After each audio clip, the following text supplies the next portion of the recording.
So hello friends, आज मैं आपके लिए कुछ प्रीवियस ईयर एग्जाम में आए हुए सेंटेंस इम्प्रूवमेंट के क्वेश्चन लेकर आया हूँ। तो देखिए फ्रेंड्स, 1 से लेकर 11 तक के जो सेंटेंस इम्प्रूवमेंट के जो क्वेश्चन हैं वो हमने प्रीवियस वीडियो के अंदर देख लिए हैं, तो वो आप देख सकते हैं। इससे आगे देखते हैं। तो चलिए, अगला क्वेश्चन है, I asked Rahul that how far was his office from his home. तो हमें बताना है कि जो अंडरलाइन पार्ट है दैट हाउ फार वाज, क्या इस सेंटेंस में सही यूज हुआ है, क्या इसमें किसी चीज़ की करेक्शन की जरूरत है। अगर करेक्शन की जरूरत है तो कौन सा ऑप्शन इसका आंसर होगा, ए ऑप्शन होगा या फिर बी ऑप्शन होगा या फिर डी ऑप्शन होगा, या इसमें किसी प्रकार के इम्प्रूवमेंट की जरूरत नहीं है, तो इसका आंसर क्या होगा, सी होगा। तो हमें देखना है। तो चलिए देखते हैं, I asked Rahul that how far was his office from his home. देखिए हमने जब डायरेक्ट इनडायरेक्ट पढ़ा था तो मैंने बताया था आपको कि ये सेंटेंस इनडायरेक्ट के अंदर है, यानी डायरेक्ट से अब जब हम इनडायरेक्ट में बनाते हैं तो देखिए जो इंट्रोगेटिव जो वर्ड्स होते हैं जैसे व्हाट, हाउ, वेयर, इन सब के बाद सब्जेक्ट आएगा, उसके बाद वर्ब क्या आएगा, वर्ब आएगा। तो यहाँ पर देखिए हाउ फार वाज नहीं आएगा, हाउ फार के बाद हीज ऑफिस सब्जेक्ट आएगा, उसके बाद वाज आएगा। तो ये सेंटेंस ऐसे होगा, I asked Rahul that how far his office was from his home. तो देखते हैं कौन सा ऑप्शन में ये ऑप्शन है। तो देखिए ए ऑप्शन है that how far his office is, तो ये होगा ही नहीं, इज तो होगा ही नहीं क्योंकि आस्क्ड मीन्स पास्ट में सेंटेंस है तो पूरा सेंटेंस पास्ट में ही होगा, तो ये तो वैसे ही गलत हो गया। दूसरा ऑप्शन है how far his office was, तो दूसरा ऑप्शन इसका आंसर होगा, बी ऑप्शन ही इसका आंसर हो जाएगा। तो डी ऑप्शन में देख लेते हैं, देन तो होगा ही नहीं क्योंकि दैट कंजक्शन आएगा इसके अंदर, तो ये भी गलत हो गया। और सी भी नहीं होगा क्योंकि इंप्रूवमेंट की इसमें जरूरत है, तो इसका आंसर बी हो जाएगा। तो चलिए फ्रेंड्स, अगला क्वेश्चन नंबर 13 देखते हैं। आइदर द बियरस और the lion has escaped from the zoo, यानी या तो बियर्स या फिर शेर हैं।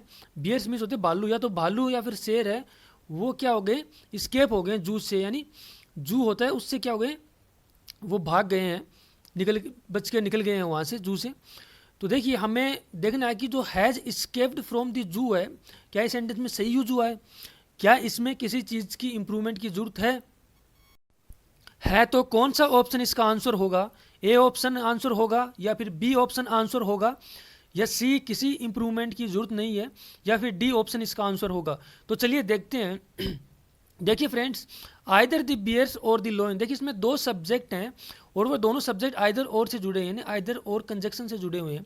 तो देखिए ऐसी सिचुएशन के अंदर जो हेल्पिंग वर्ब है, जो या फिर जो वर्ब है जो जिस सब्जेक्ट के पास होगा उसी के अनुसार वर्ब का यूज होगा। तो यहाँ पर देखिए हैज़ है, वो द लाइन के पास में है तो द लाइन के सब्जेक्ट के अनुसार वो यूज होगा। तो द लाइन क्या है, सिंगल सब्जेक्ट है, तो इसके साथ हैज़ आएगा। हैज़ के बाद हमें पता है मुख्य वर्ब की थर्ड फॉर्म आती है, तो V3 आ जाएगा। स्केप्ड सही है। स्केप्ड के बाद फ्रॉम प्रीपोजिशन का हम यूज करते हैं, तो ये भी सही है, फ्रॉम दी जू, यानी ये सेंटेंस क्या है, बिल्कुल सही है, इसमें किसी प्रकार की इंप्रूवमेंट की जरूरत नहीं है, तो इसका आंसर सी हो जाएगा। तो चलिए फ्रेंड्स, अगला क्वेश्चन देखते हैं। क्वेश्चन नंबर 14 है, here's to the news tonight at 9 PM as there will be an important announcement about the budget. तो हमें बताना है कि जो हियर्स टू जो अंडरलाइन पार्ट है, क्या ये सही यूज हुआ है, क्या इसमें किसी चीज़ की करेक्शन की जरूरत है। अगर ये सही यूज हुआ है तो इसका आंसर ए होगा। अगर ये सही यूज नहीं हुआ है, इसमें करेक्शन की जरूरत है, तो कौन सा करेक्शन सही हो सकता है, बी ऑप्शन वाला हो सकता है, सी वाला हो सकता है, या फिर डी वाला हो सकता है। देखिए here's to the news tonight, देखिए सबसे पहले तो हमें ये पता होना चाहिए कि हियर और लिसन में क्या फ़र्क होता है। दोनों का अर्थ सुनना होता है, लेकिन सुनने में फ़र्क होता है। जैसे हियर का मतलब होता है जो चीज़ हम जिसे नहीं चाहें फिर भी हमें वो सुनाई दे, उसको हम हियर बोलेंगे।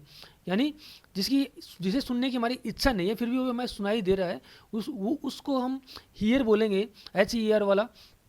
और जो हम जानबूझ के सुने यानी इंटेंशनली हम सुने, वो उसको हम लिसन बोलेंगे।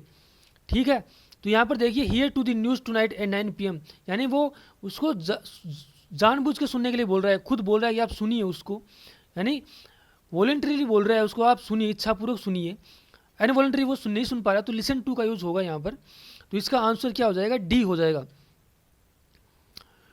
तो चलिए अगला क्वेश्चन देखते हैं। क्वेश्चन नंबर 15 है, the furniture is ready to be delivered.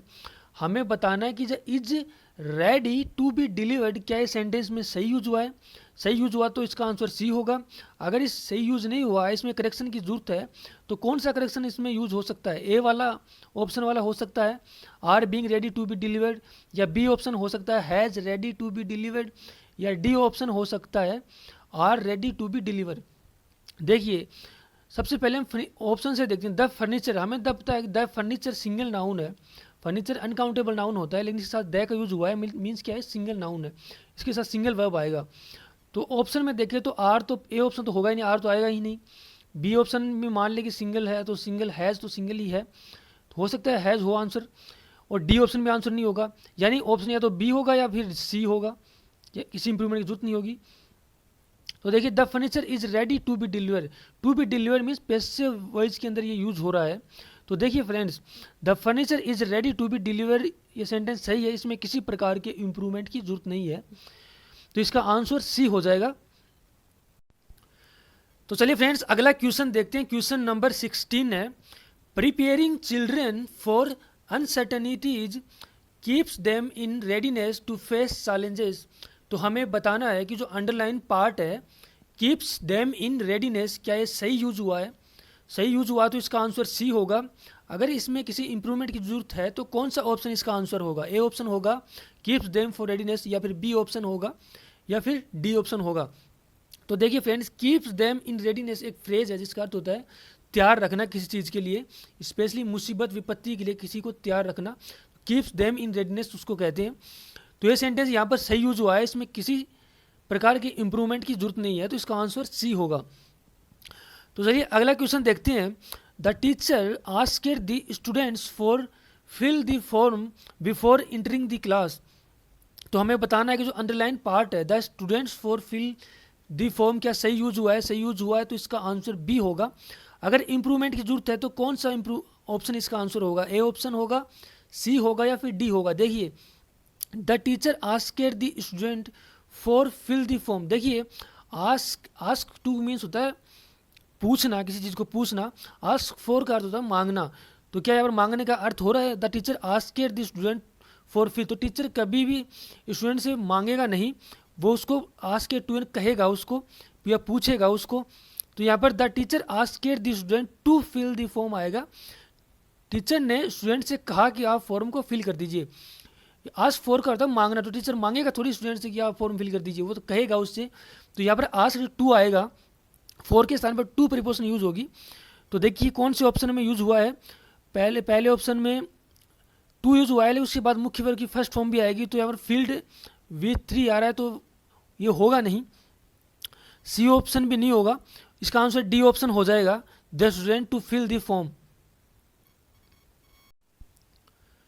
तो चलिए फ्रेंड्स अगला क्वेश्चन देखते हैं। क्वेश्चन नंबर 18 है, no one are suppose to react to her prejudiced comments. No one are suppose to react to her prejudiced comment. Prejudice means होता है कि जो अन्यायपूर्ण कमेंट होती है ना, मतलब पक्षपातपूर्ण, जिसमें किसी का पक्ष लिया जाए, उसको परजुडिस्ड कमेंट बोलते हैं। तो देखिए no one are suppose to react, तो हमें बताना है कि no one are suppose to react जो पार्ट है अंडरलाइन, क्या ये सही यूज हुआ है? सही यूज हुआ तो इसका आंसर डी होगा। अगर इसमें किसी प्रकार के इंप्रूवमेंट की जरूरत है तो कौन सा ऑप्शन इसका आंसर हो सकता है? ए ऑप्शन हो सकता है, बी हो सकता है, या फिर सी ऑप्शन हो सकता है। तो देखिए फ्रेंड्स, सब्जेक्ट वर्ब एग्रीमेंट में हमने देखा है कि नो वन के बाद हमेशा सिंगल वर्ब आएगा।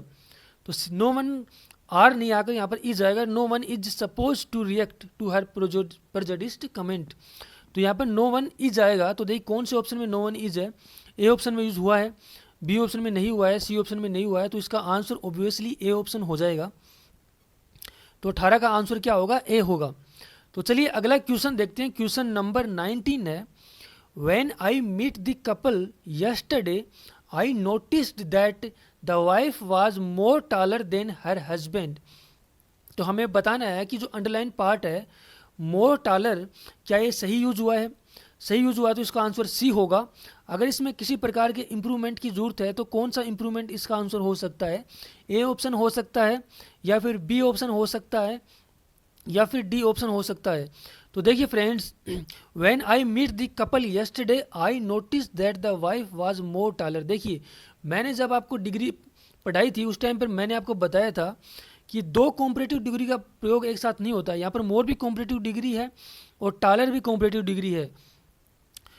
कॉम्परेटिव डिग्री के बाद हमेशा देन का यूज होता है, हमें पता है। तो देन यूज हो रहा है मीन्स या तो यहाँ पर मोर यूज कर ले, हाँ मोर यहाँ पर नहीं आएगा, टालर आ जाएगा। देखिए ये सेंटेंस कैसे सही होगा, when I meet the couple yesterday I notice that the wife was taller than her husband. तो यहाँ पर मोर हट जाएगा, मोर की जरूरत नहीं है, मोर सुपरफ्लुअस है, मतलब मोर देन रिक्वायर्ड है, इसकी जरूरत नहीं है यहाँ पर। तो इसका जो आंसर होगा वो डी ऑप्शन इसका आंसर हो जाएगा।